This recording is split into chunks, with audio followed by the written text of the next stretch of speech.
This is Thirsk in North Yorkshire. On February the 23rd, 1995, its most celebrated resident died. His name was James Alfred White. To most of you, that name probably means very little. Alf White was a veterinary surgeon for more than 50 years. A gentleman devoted to his family and friends and passionate about the countryside in which he lived for nearly all his working life. He was also, indisputably, the world's most famous vet. His true everyday stories touched the hearts of millions, and only the names were changed to protect the innocent and the not so innocent. He even changed his own name to James Herriot.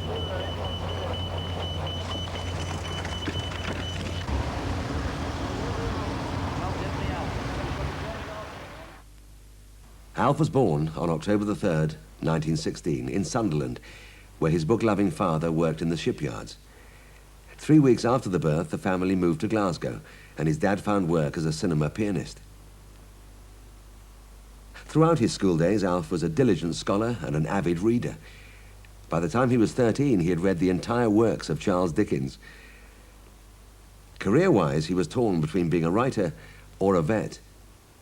He chose the latter and studied at Glasgow's Veterinary College, where he graduated in 1939. His first job was assistant to Donald Sinclair, who was Siegfried in the books, and whose brother Brian was, of course, Tristan. Donald and Alf were soon to become partners, and they worked successfully together for the next 50 years here in this surgery.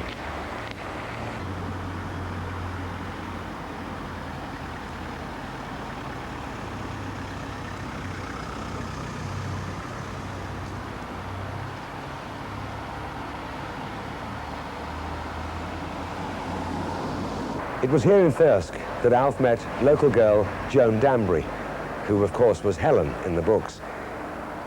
They fell in love and they married, and then Alf was promptly called up to join the Royal Air Force. This was the only time in his life that he had to work away from his beloved Yorkshire.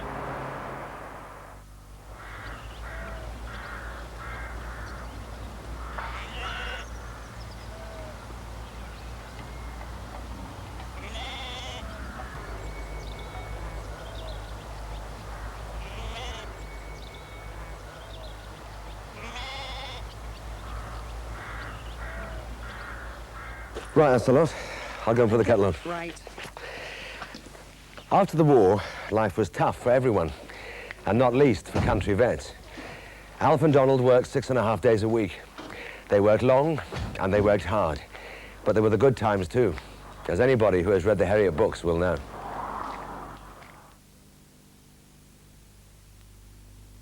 Alf and Joan had 2 children, Jimmy and Rosie. Rosie, now a doctor in Thirsk, and Jimmy runs his dad's old practice. Alf was busy and content. As he himself said, life was idyllic. As time passed, he began to think about writing again, greatly encouraged by Joan.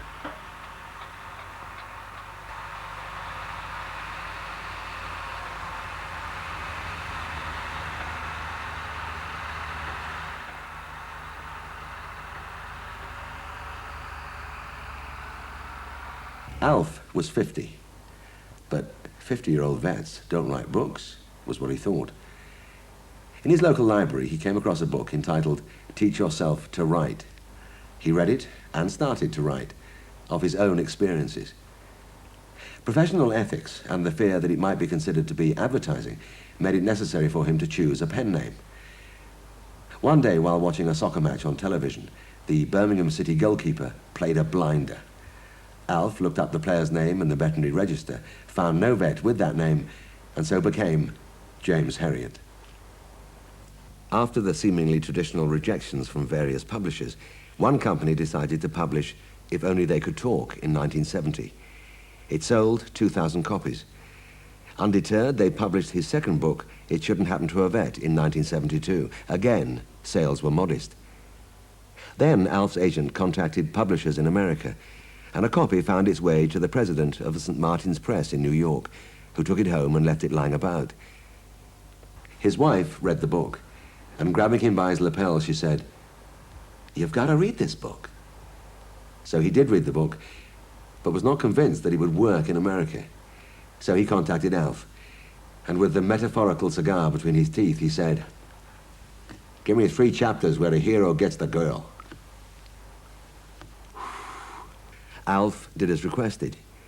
The 2 books were published as one, titled All Creatures Great and Small, and it went straight into the American bestsellers list, selling 206,000 in hardback and 4.1 million in paperback. The Herriot books, nearly 20 in all, have sold more copies in the United States than the rest of the world put together.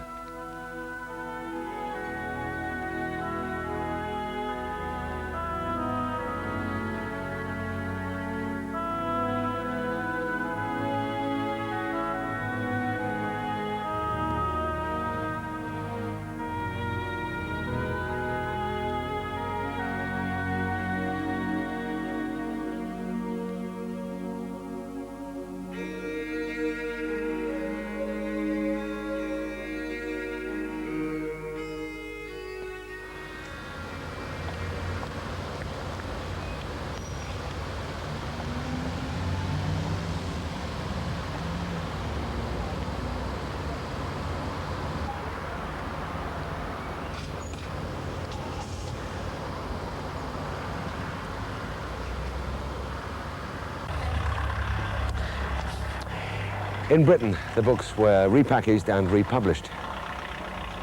They were translated into over 20 languages and were bestsellers in every country they were sold.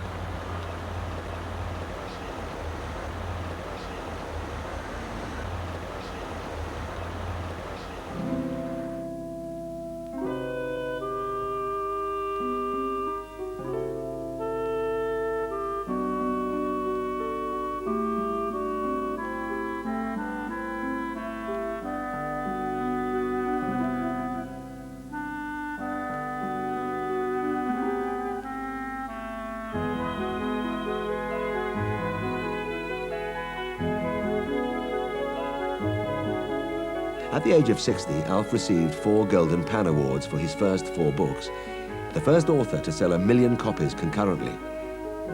In 1979, he was honoured with the Order of the British Empire.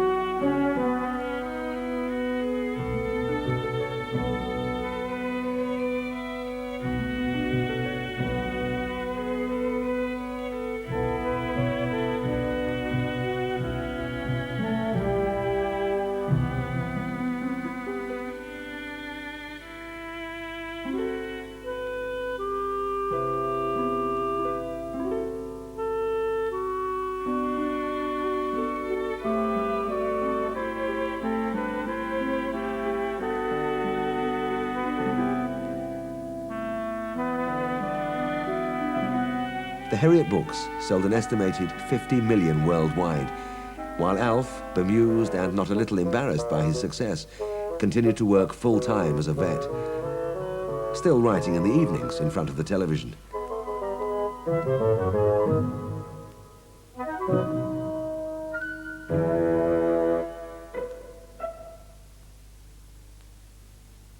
Alf used to live only 2 or 3 miles from here, and I went to visit them on many occasions.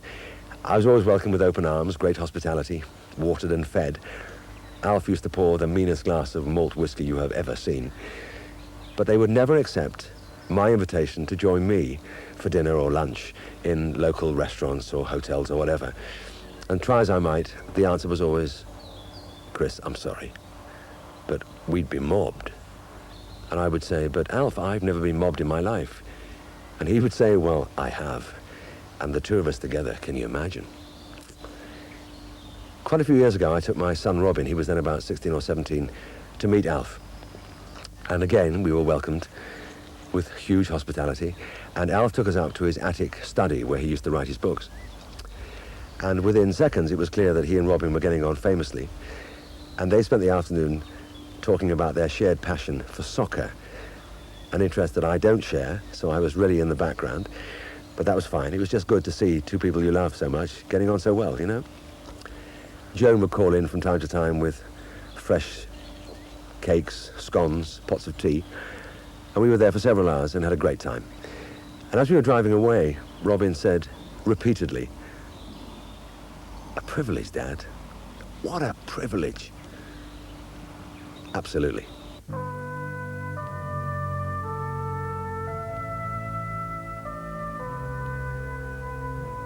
Of course, there was a Yorkshire before James Herriot, but his influence has been phenomenal. Numbers of tourists have increased by millions.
When David Wilkinson, my partner, and I decided to make a film of James Herriot's book about Yorkshire, we of course approached Alf and pleaded with him to appear, and he graciously accepted.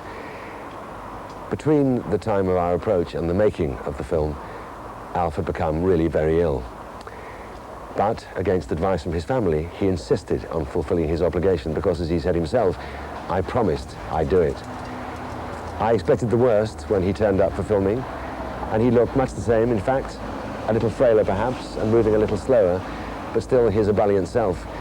We filmed successfully in the back garden of the surgery, and as David and I and Alf were leaving the building, we were coming out of this door, and an American tourist appeared. He stood about where you are now. He could not believe his eyes, because there he was seeing the man himself, the real James Herriot, and the actor who portrayed him on screen. He was beside himself with excitement. "Oh my God, I don't believe it. What? Oh my goodness me. Look, may I encroach upon it to have your autographs?" And I signed the autograph quite quickly, and we both felt, you know, we must get Alf into the car and home. Alf suddenly grew about 3 inches. He took the book from the American, strode manfully, dropping years of his life, over to the car, signed with his usual flourish, handed the book back. The American, full of gratitude, left, not believing his luck. And then Alf returned to the not completely fit man that he was. What he did was supply the American with exactly what he wanted. Extraordinary man, extraordinary. Just before he died, Glasgow University, where Alf had been a student, named their new library the James Herriot Library. Alf was respected, admired, and loved by his family, by the hundreds who knew him personally, and by the many millions who knew him through his books. The film you're about to see is now my personal tribute to a very great man, Alf White, James Herriot.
I think the exact moment when it dawned on me that Yorkshire was a magical place was when I pulled my car off the road which leads from Grinton over Bellyby Moor to Leyburn.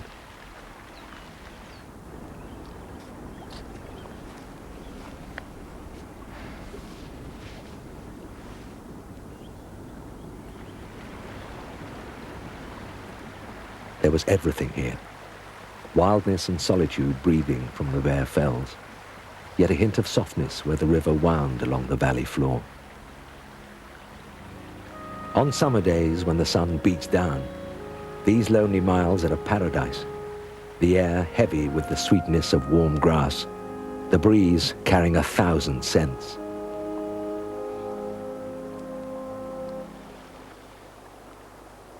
Those words were written by the world's most famous vet, evoking feelings for a land that I've fallen in love with too.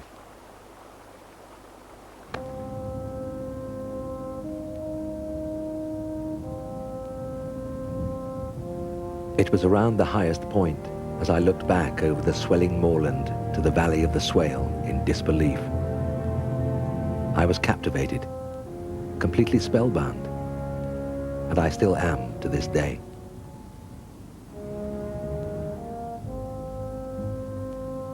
I'm Christopher Timothy, and this is James Herriot's Yorkshire.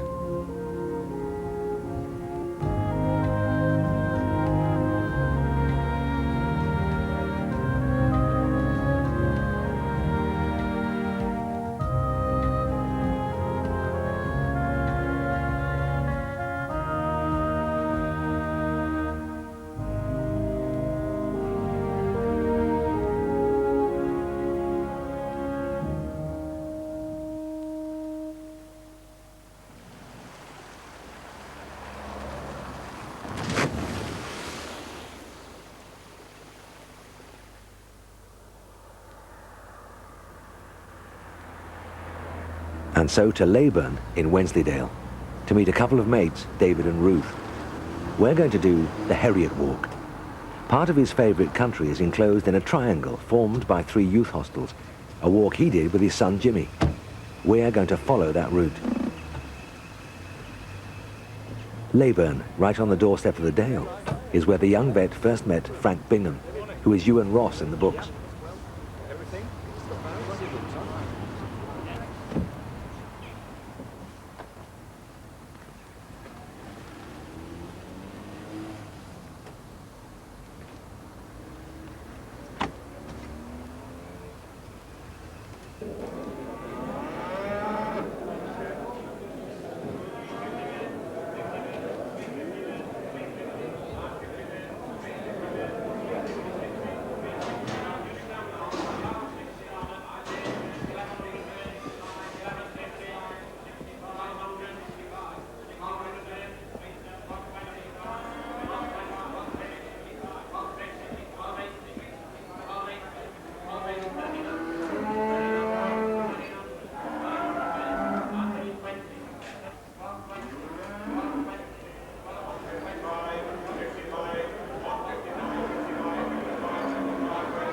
When I was young, our milk cows with bucket and stool. Then of course as I got up, we went to what we call the bucket plant. That was a bucket between 2 cows, you know what I mean? Yeah. Now then when I was away there, I went to yard and parlour system, you see, from the cow to the tank. That was lovely.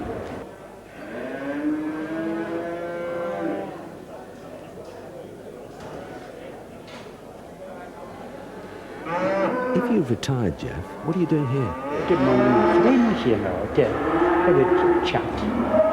But I would only be sat at home watching television or doing a bit of gardening in me, like around the bungalow. Go back. I have 2 sisters at Hunter, if you know it. Well, I have one sister, her son's his family. She lost her husband, their family, and I go to them and have my tea there. How long back to be? Maybe at 8 o'clock tonight. Back home. That's what I do. Just it makes a day for me, you know.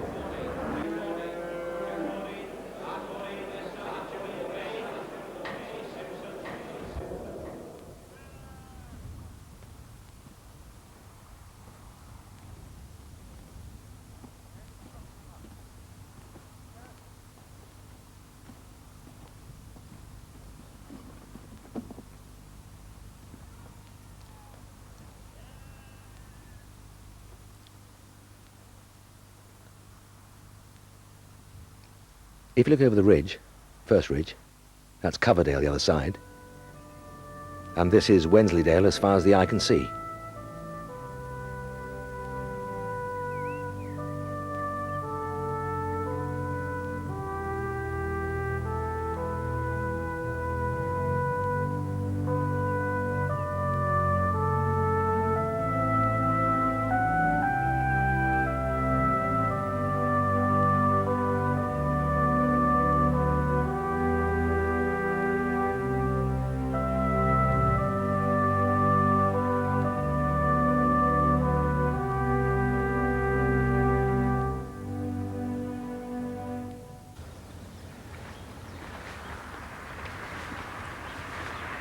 Right, we're off.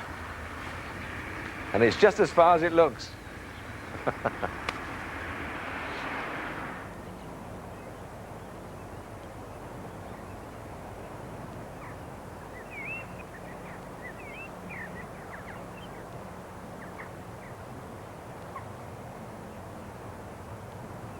Our first stop is Wensley, once an important market town, the capital of the Dale. But in 1563, the town was ravaged by a deadly plague. Many of its inhabitants perished, and most of the others fled in terror. So the town sank within itself. Its bustling market disappeared, and the place became the sleepy village it has been for 400 years. And many of the plague victims will very probably lay to rest here.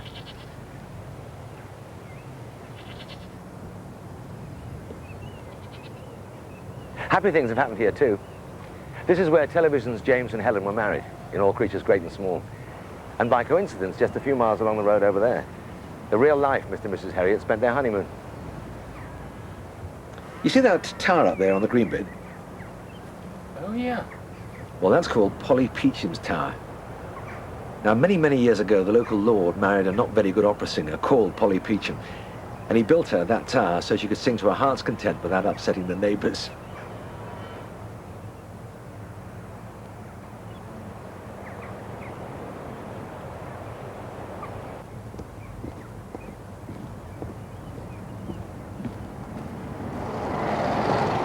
We're here to meet farmer Raymond Hunter, well known in the local sheepdog world. Several years ago, his son Andrew worked a couple of their dogs in an episode of All Creatures Great and Small.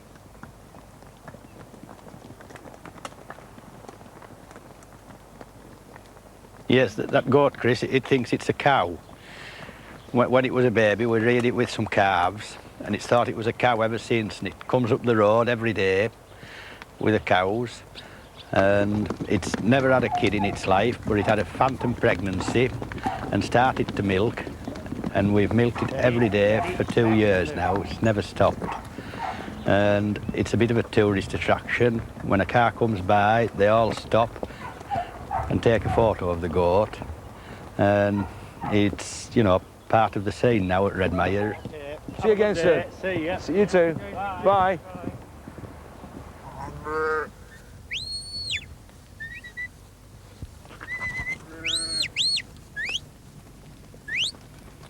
Meg, that'll do. Meg! Meg, come here. We.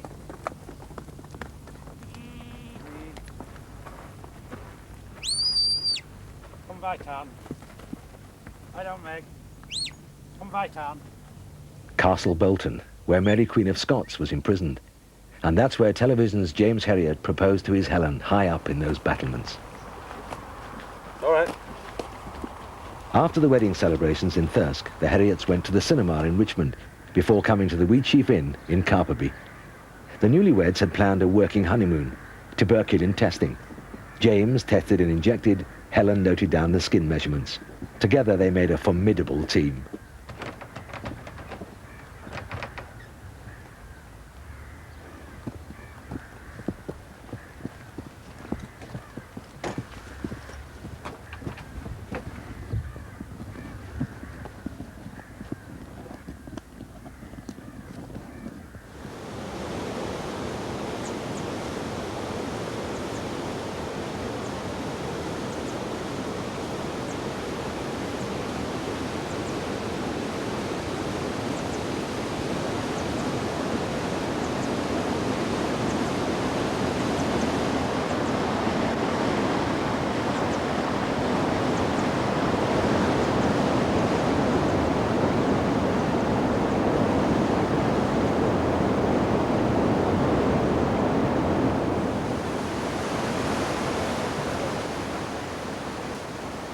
Aysgarth Falls, and the first night's rest on the Herriot Walk.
Herriot's Darrowby is a bit of Thirsk, something of Richmond, Laban, Middleham, and a fair chunk of his imagination.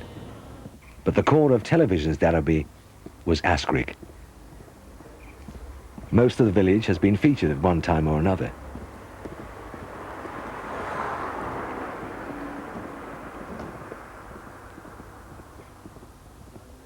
The King's Arms was the Drover's Arms.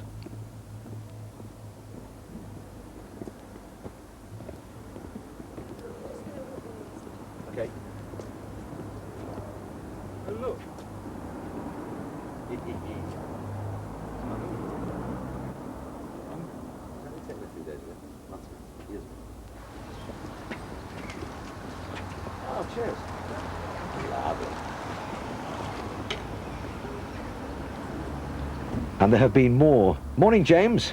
Bye, Siegfried. And Aop Veterinary, outside the location used for Scaldale, James and Siegfried's surgery and home, than anywhere else. It still bears the inscription, stuck up by the design team all those years ago.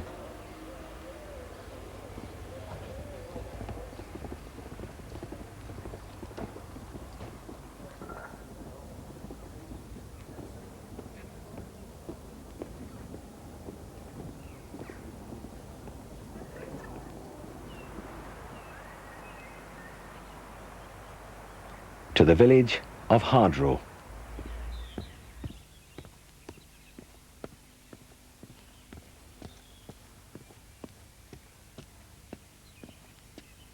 Through the Green Dragon pub, into the long ravine behind, and to the cliff at the far end.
Oxnott Moor, some of the bleakest countryside in Yorkshire.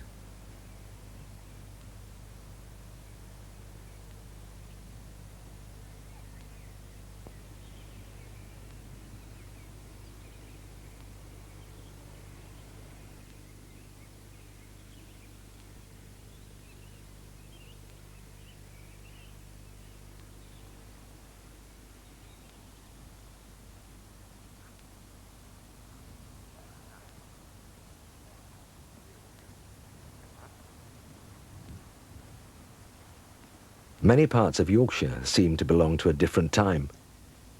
They have a magic, almost mythical quality. For example, the butter tubs. Rainwater has eaten away at the limestone for centuries, creating these menacing pits. It is said that farmers, returning from market, would hang their unsold butter over the edge in baskets and collect it on their way back the following week. Stone me.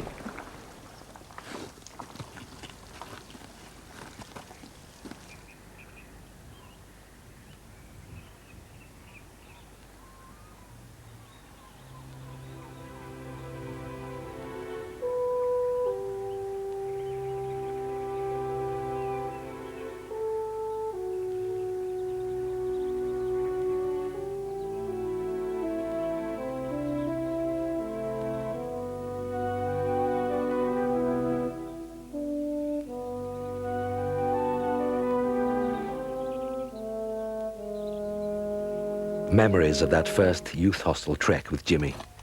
Accommodation cost 1 shilling and sixpence, dinner was £0.50, and breakfast 2 shillings. The bare boards and Spartan furnishings had not prepared me for the sumptuous evening meal of soup, steak pie with 2 veg, and apple pie and custard.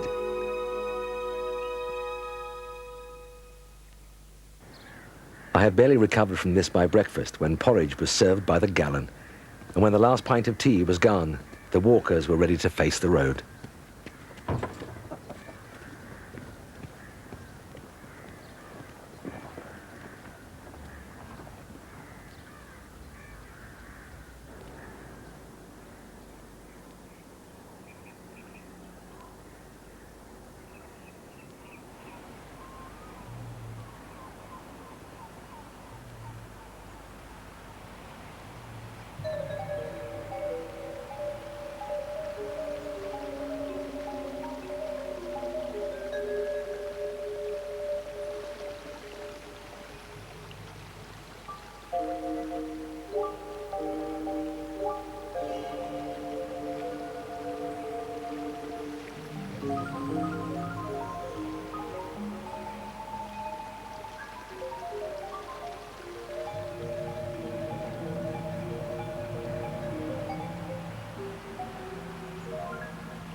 Kel, look, it's where the Coast to Coast Walk and the Pennine Way cross each other.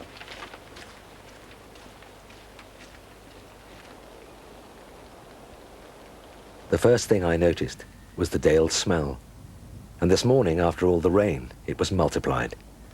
A great wave drifting over the miles of grass, carrying the fragrance of the moorland turf, wildflowers, and every growing thing. It lapped around us as we walked out of the village.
This route over Kisden must once have provided the onlooker with a bizarre spectacle.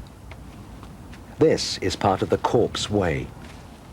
Funeral processions would carry their dead the 12 miles to the nearest consecrated ground at Grinton.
Following the River Swale's lazy, winding way into Reeth, Herriot's Yorkshire once again mingles with my own.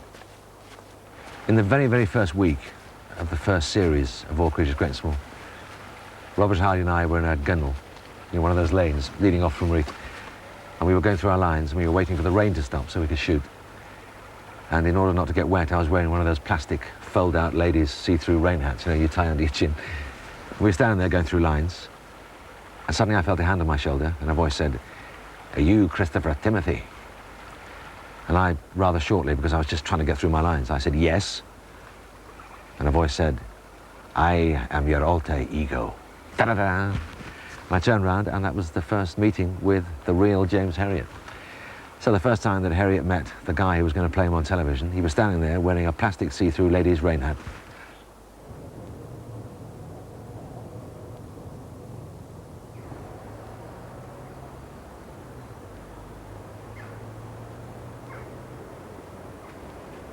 Did you film here? Oh, yeah. And this is where we were based, right at the very beginning. And where we end up tonight is over there, look. See? Just over there, the next youth hostel. Oh, yeah. Still a long way, though.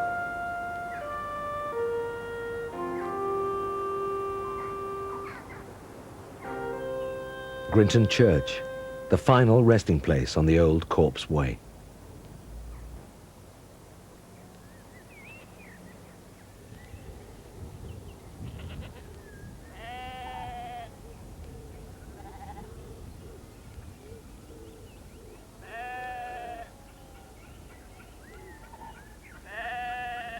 Oh, for a hot shower.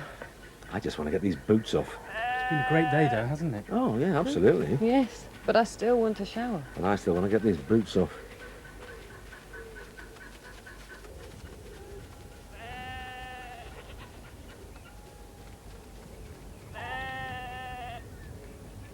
I'm sure I recognise this place, you know. Yeah, we used it in All Creatures as a prison of war camp.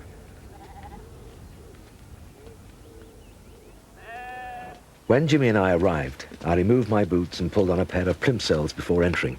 This, it seemed, was the rule. I had feared that I might be regarded as a rather old-fashioned youth, but there were people of all ages, and we were all there by our own physical effort. There's something you've got to see before it gets dark. I'm grabbing that shower while the water's still hot. Is it far? No. See you at supper then.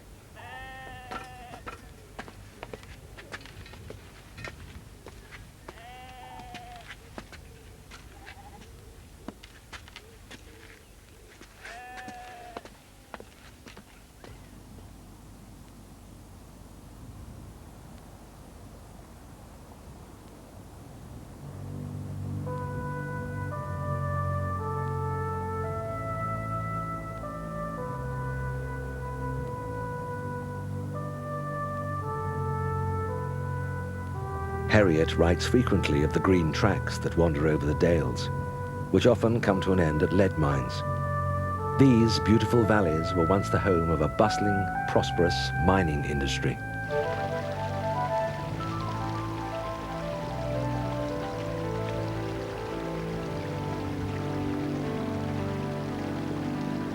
But by 1865, it was all over. I find something poignant in the fact that here in this grassy country of cattle and sheep, a great industry was born, flourished, and died, leaving only the silent relics.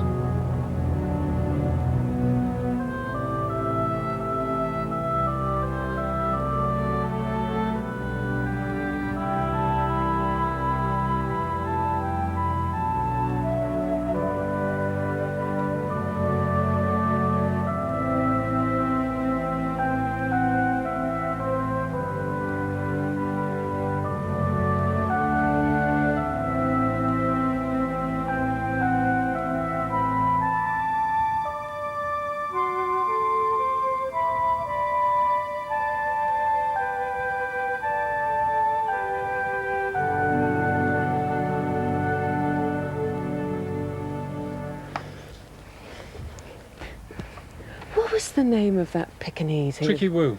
Yeah, that's right. He was always suffering from flopbot and cracker dog. Flopbot.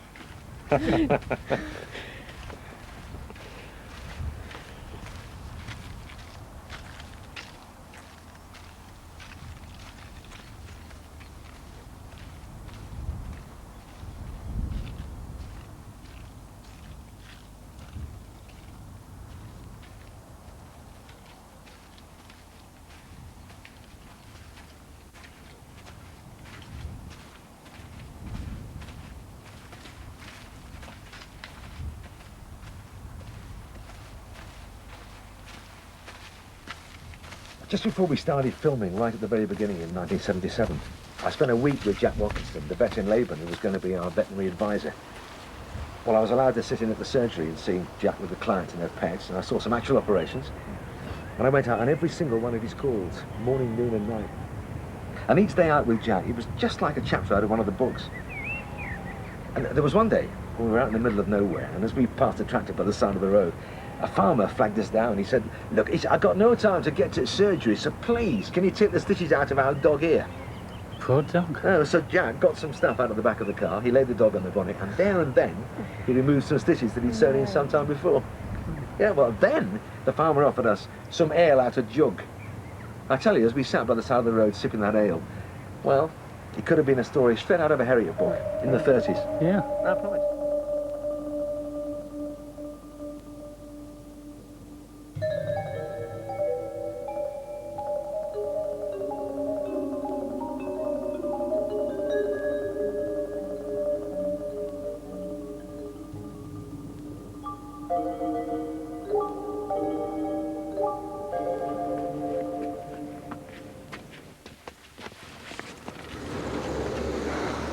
Can't believe we finished. Where are you off to tomorrow, Chris?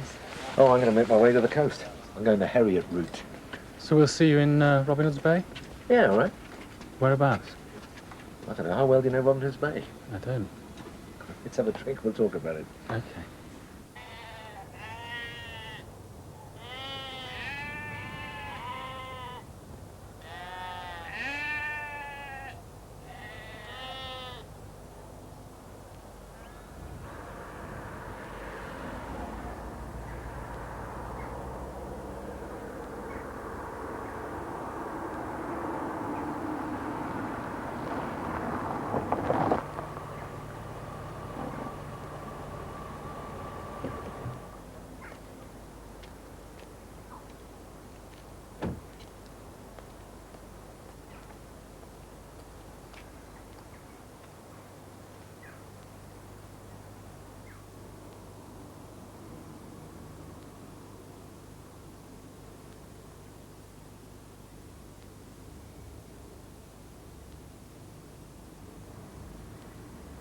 Richmond, the market town of Scaldale.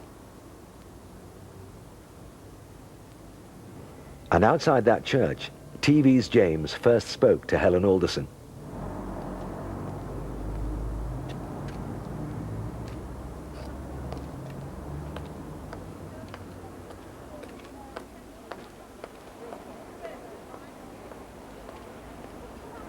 Now I've got an appointment with Jack Watkinson, the veterinary advisor on all creatures great and small. We're meeting at the Richmondshire Museum, where they have an exact replica of the Scaldale surgery. Now then, Jack. Hi, Chris. Back where we started 14 years ago. That was when you were a novice veterinary surgeon, Chris. Oh, those are the days, yeah. Back into our old surgery. So, what's that? Oh, you're going to quiz me about these things. Antiquated, pre-James Herriot, really, this. It's a balling gun, used for administration of medicines to horses when we gave a bolus. A bolus was a ball. The ingredients of the medicine was formed into a ball, popped into there, in the medicine in there, and then, you know, down the hatch, ba-doink, bang. Ah, yes, Chris, there you go. That's a tracheotomy tube used in horse practice, and museum piece or not, James Herriot piece or not, that is a current piece of apparatus. It's used in horses, like its name, tracheotomy, for putting in the trachea. Comes to pieces, will you believe? That's the hole. In upper respiratory obstruction in horses, often post-operative for an operation we do high up in the neck, in roarers and whistlers, but never mind about that. And it causes swelling high up, occludes the breathing, and this instrument is placed through the tracheotomy incision. We cut the skin, we make a circular incision into the cartilage of the windpipe of the trachea. That goes in, and it allows the horse to breathe freely until the upper respiratory obstruction is recovered. Horses even race with them in. They're cleaned out every day. The grooms clean them out. The detachable, I don't know if I can show you. There you are, they're detachable. Put them in and back again. And What's this? Reminds me going out the other night. It's an obstetric. It's used for the delivery of. It's an obstetrical instrument used for the delivery of foals and calves mainly. In fact, only. And it's a crutch. It's called a crutch. It's the third arm. It becomes the vet's third arm in a difficult delivery, perhaps the head back or the legs back. Okay. And you're the calf, Chris. You're a calf being delivered. And this is me going into the vagina, and that you're the calf's shoulder, and I can repel it. So I've got two, because the cow puts immense pressure forward with straining. And I want to get that leg up. So I just push back, sorry, Chris. You're very strong, Jack. I just push it back, perhaps correct the head, and so forth. It's my third arm.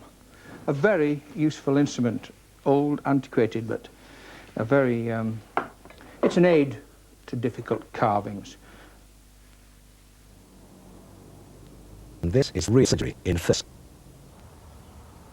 And in those top rooms, James and Helen began their married life. This is where James Herriot practiced for nearly 50 years, and where he chose to mention as a successful author.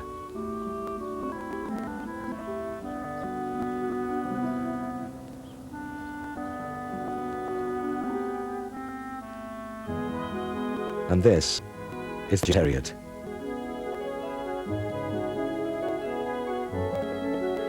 In early June, my world became softer and warmer. The cold wind dropped, and the air, fresh as sea, carried the breath of thousands of wild flowers which speckled the pastures.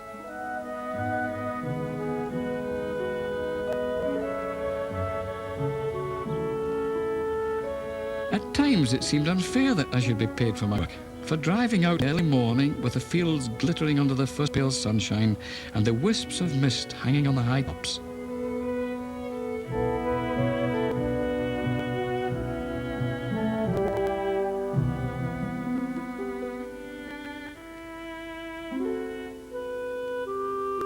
At Scaldale House, the wisteria exploded into a riot of mauve blooms which thrust themselves through the open window. And each morning, as I shaved, I breathed in the heady fragrance from the long clusters drooping by the side of the mirror. Life was idyllic.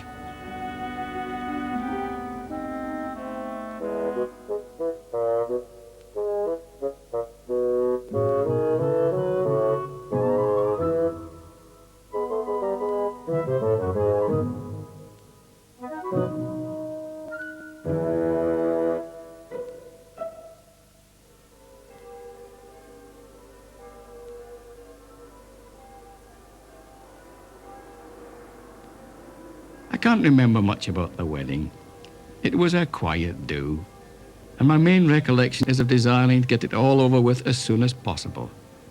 I have only one vivid memory of Siegfried just behind me in the church, booming Amen at regular intervals throughout the ceremony. It was an incredible relief when Helen and I were ready to drive away, and when we were passing Scaldale House, Helen grasped my hand. "Look," she cried excitedly, "look over there." Underneath Siegfried's brass plate, which always hung slightly askew on the iron railings, was a brand new one. It was of the modern Bakelite type with a black background and bold white letters which read,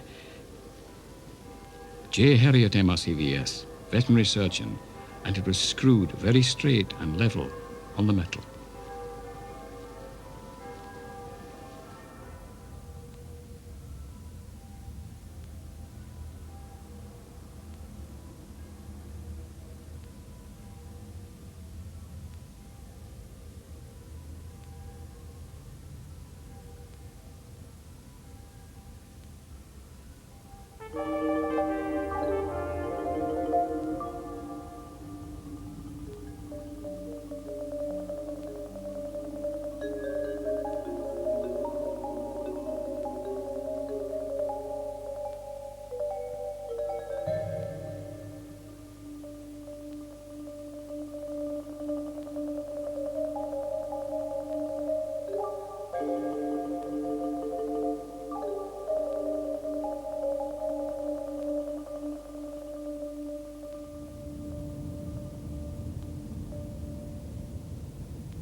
The village of West Scrafton, in Coverdale.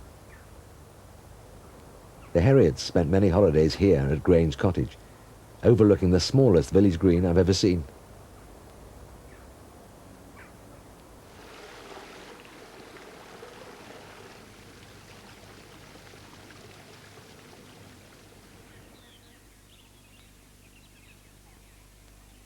To me, Coverdale is wonderful beauty. The wild country at the head of the dale. The empty miles of browns, greens and yellows. And the bog pools, like dark mirrors beneath their fringes of reeds. Approaching Middleham, with its famous racing stables, and the one-time home of King Richard III, Middleham Castle.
Those of you who know my books will have little difficulty identifying the fictitious Broughton with the beautiful Victorian town of Harrogate, our refuge for nearly 40 years.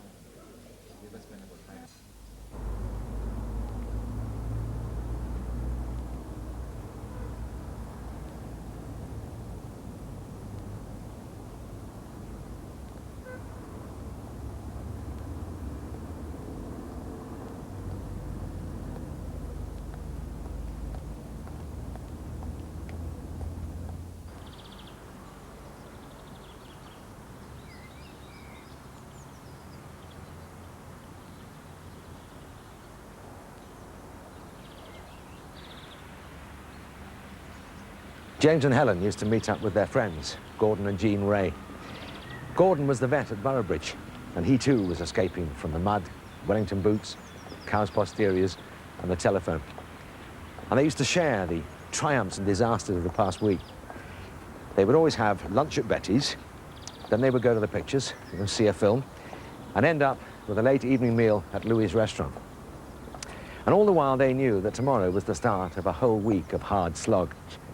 Herriot claims that no one ever took better advantage of half a day off.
The affluent Victorians were addicted to their kippers, kidneys, steak, bacon and egg breakfast, vast lunches and dinners, and frequent snacks in between. They washed all this down with an abundance of wine, spirits and beer. So they needed a place to recuperate, like a modern health farm. They came to Harrogate to take the waters.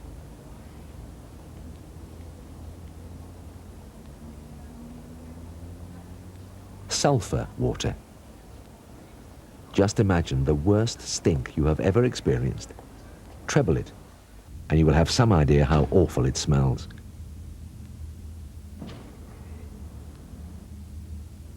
These pump rooms now double as a museum.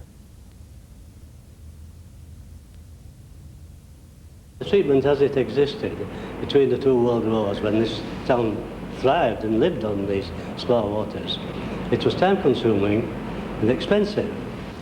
They would stay 3 or 4 weeks and indulge in these waters, drinking them each morning, taking their walks on the Stray, and then going down to the royal baths and being immersed in the waters and involved in the various treatments. Well, I suppose it's true to say it was overtaken by modern medicine soon. Yes.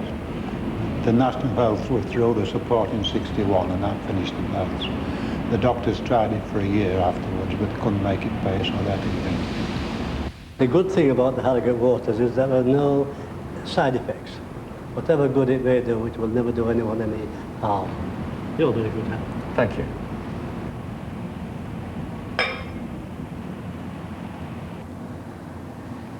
And it's with all due respect, I think I'll nip off and find another sort of drink. I'm so sorry. It's all right. Bye-bye.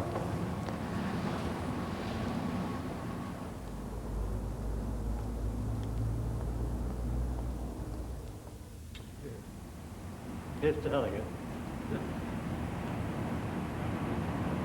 another.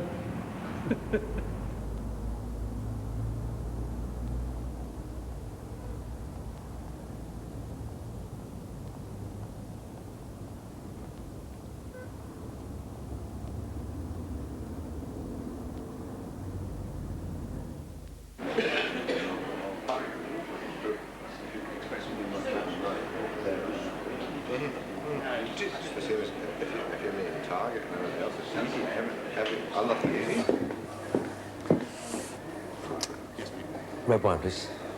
Hello.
York's history goes back a long way, with memories of the Romans, medievalism, Tudor and Georgian elegance.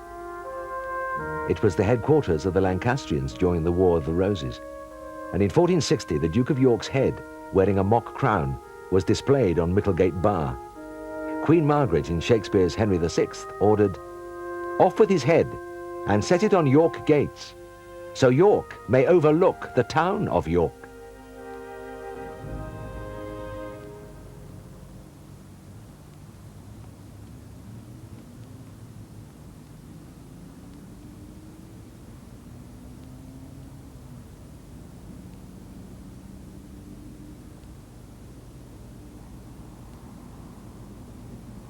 Warmgate, the only remaining barbican in Britain.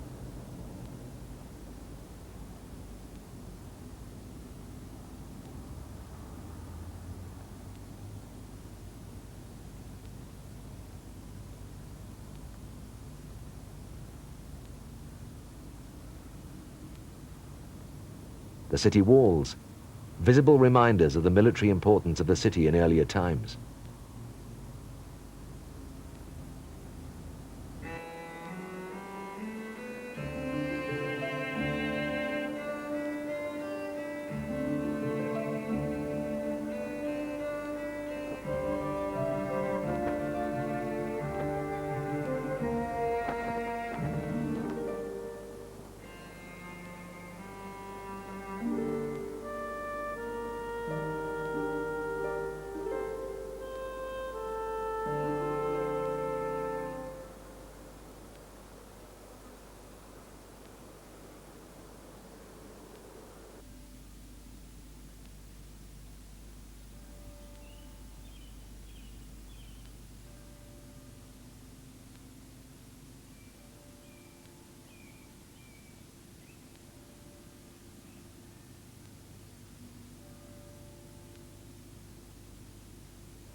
Francis Drake said in 1736, "Though other cities and towns in the kingdom run far beyond us in trade and in the hurry of business, yet there is no place out of London so polite and elegant to live as in the city of York."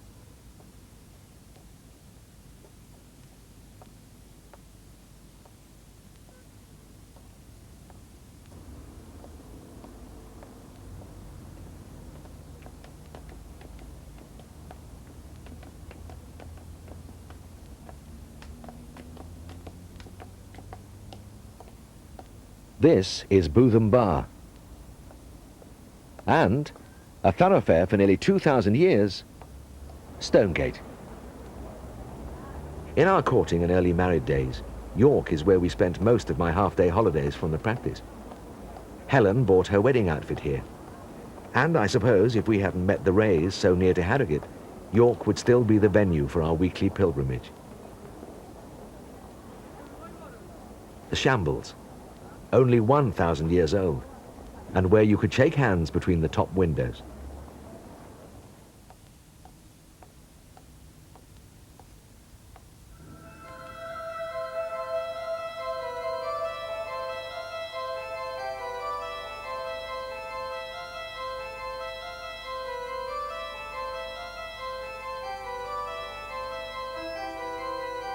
As the rose is the flower of flowers, so this is the building of buildings.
Sutton Bank, which during 40 years of veterinary rounds I've observed in all of its moods. The sheer face is sometimes called White Mare Crag, because legend has it that on a dark and stormy night, a figure in the guise of the Abbot of Revo lured a knight to his death. In the course of a wild gallop, the abbot led his victim to the edge of the cliff. The unfortunate knight was mounted on a white mare borrowed from the abbot, and as he toppled over the edge to the rocks below, he looked upwards and saw the abbot swooping above him. The feet in the stirrups were cloven.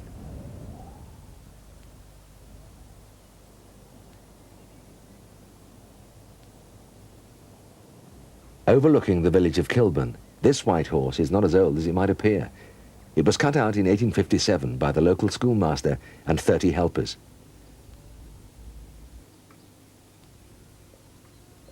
Robert Thompson was born in this village.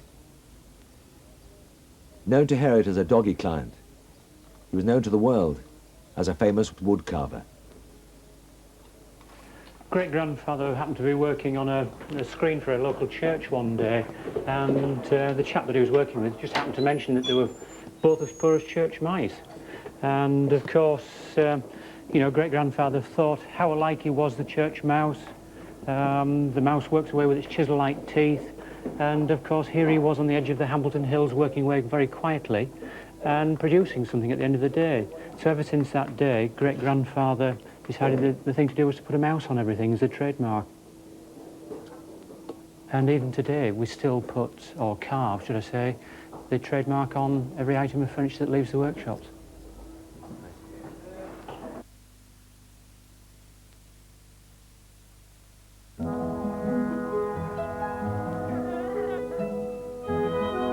Coxwold, with its beautiful church and unusual octagonal tower.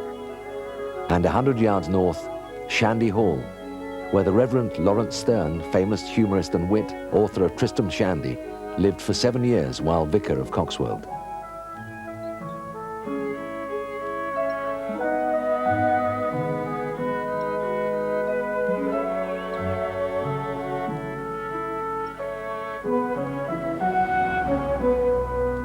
Well, we came ourselves, of course, as visitors in 1963 on a pilgrimage because my husband was a great Stern fan, and we saw the house in a very sad state. And we managed to persuade the owners and a group of other people to form a charitable trust to rescue it and keep it open to the public. Well, when he was here, Stern talked about hoeing and burrowing away my weeds. And I must say, you know, I've done a bit of that too. Oh, well, the dogs, of course, have been both James Herriot's and now, of course, Jimmy's patients ever since we first came here.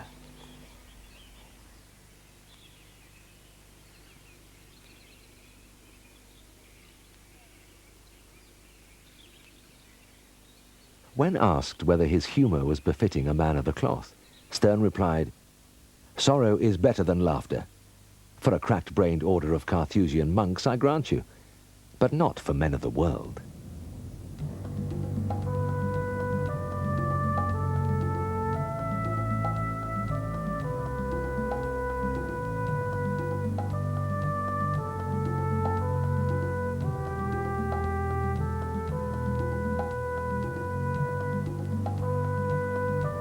The noble ruins of Byland Abbey.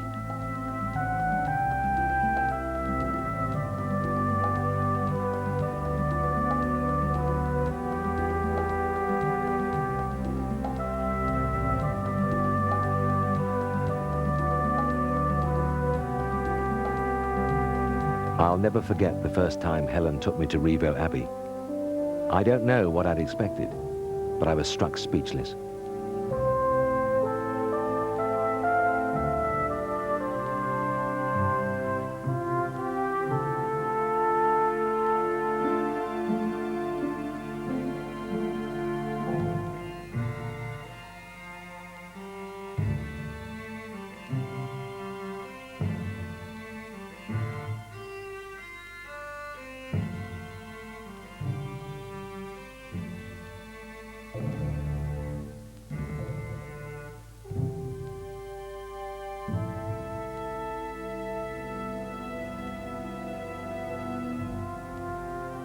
I've driven this road thousands of times, the highway to the coast. The transition from lushness to austerity is startling, and it happens in minutes. The North York moors, transporting the traveller into a different world.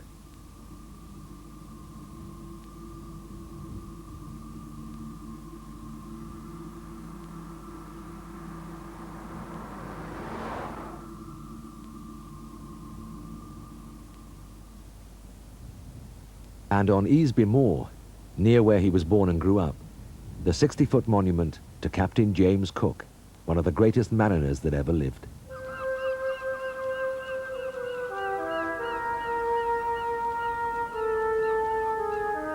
Staithes. The entire place breathing the very essence of the sea. An almost uncanny awareness of smugglers' past, all bound in by its two headlands.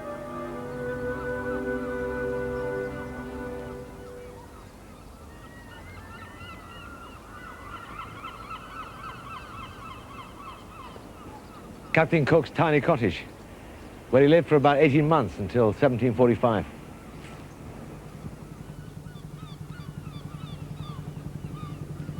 When Cook was 17, he was sent here by his father to be an apprentice to William Sanderson, the grocer.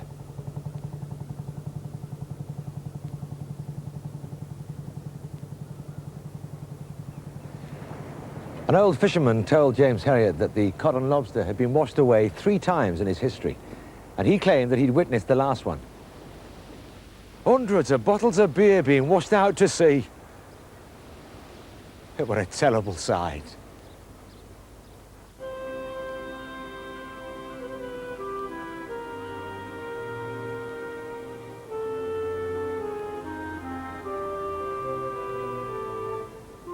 And it was here Cook fell in love with ships and the sea.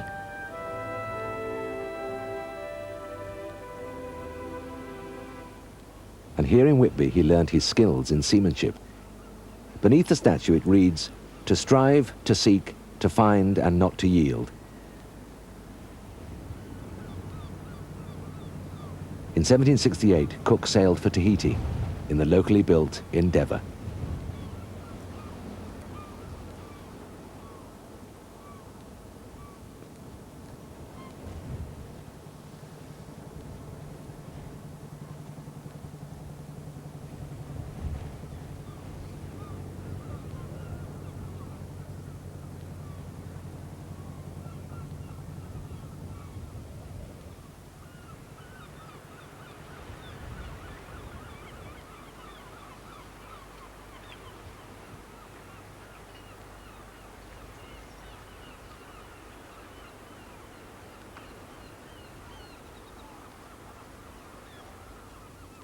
And Whitby is where Dracula took refuge in the unhallowed grave of a suicide.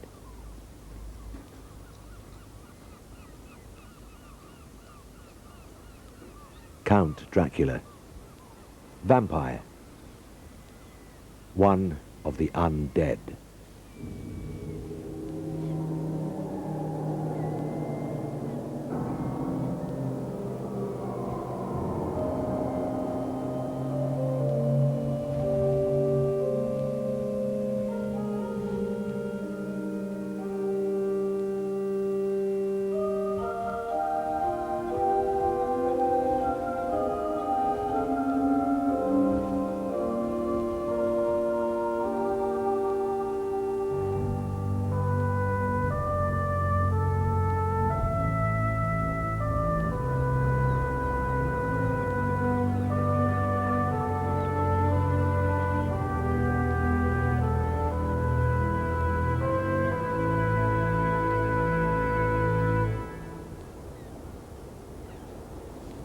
The picturesque Robin Hood's Bay, whose name, apparently, has absolutely nothing to do with the outlaw of Sherwood Forest.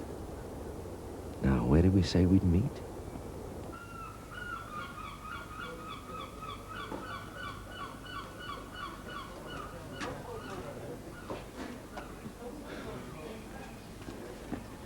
Let's go down this way. Been this way 3 times. No, we haven't. We haven't.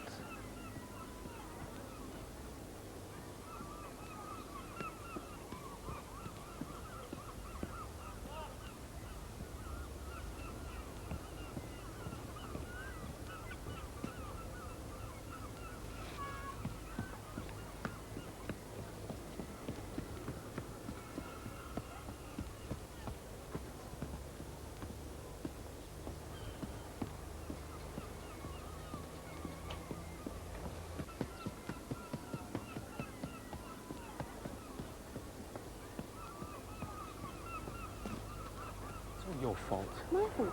Yeah, I'm going this way, you go that.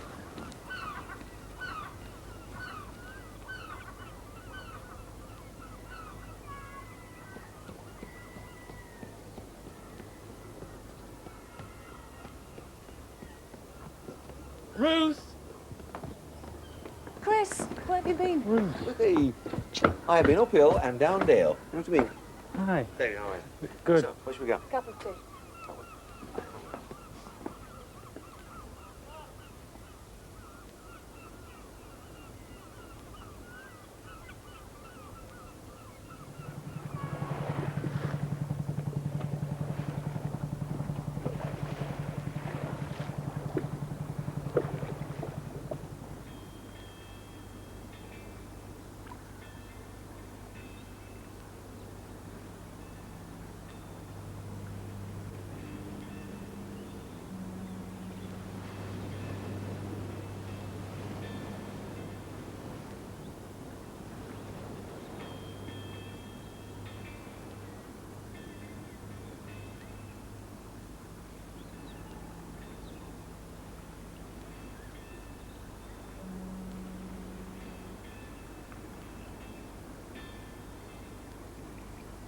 Scarborough and the Grand Hotel, which has the most memories because of 6 months spent here with the RAF during the war, when we slept in the uncarpeted rooms with the windows nailed open, marched around the echoing corridors under the shouts of the special police, and clattered up and down the stone service stairs. After the war, I got a tremendous kick taking Helen there for tea. It was very pleasant to sit in the now richly carpeted lounge, drink tea, and listen to a string orchestra play selections from Rose Marie, with the happy certainty that nobody could order me to do anything.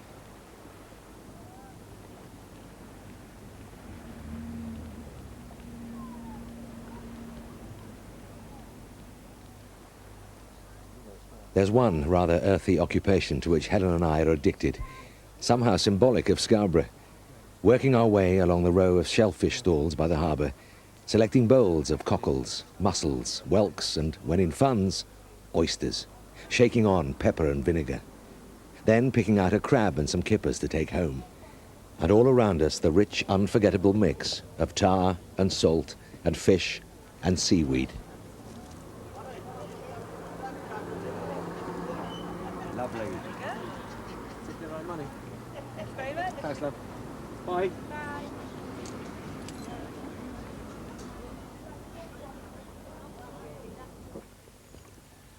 Turn left. No, right. You're right.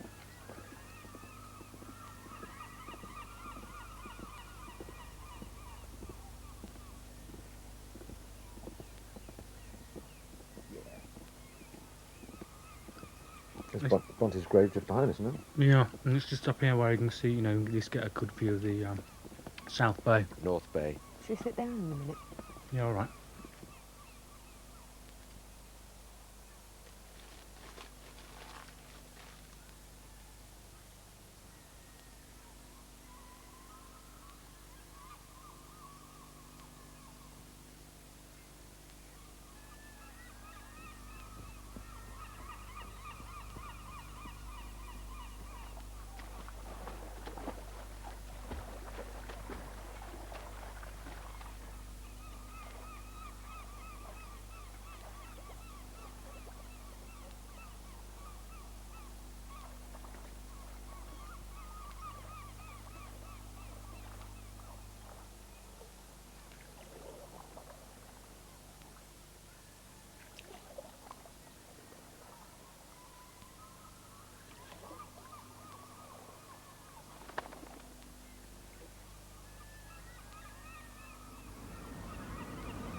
A picture of my Yorkshire from the Pennines to the sea. Yet I feel I have only flicked at the canvas. In literally thousands of letters from far corners of Britain, from America, Canada, Australia, and other distant parts of the world, the same phrase recurs. I wish I could see the places you write about. If this reaches them, it will give them at least a glimpse of the countryside where I have found so many of the good things of life.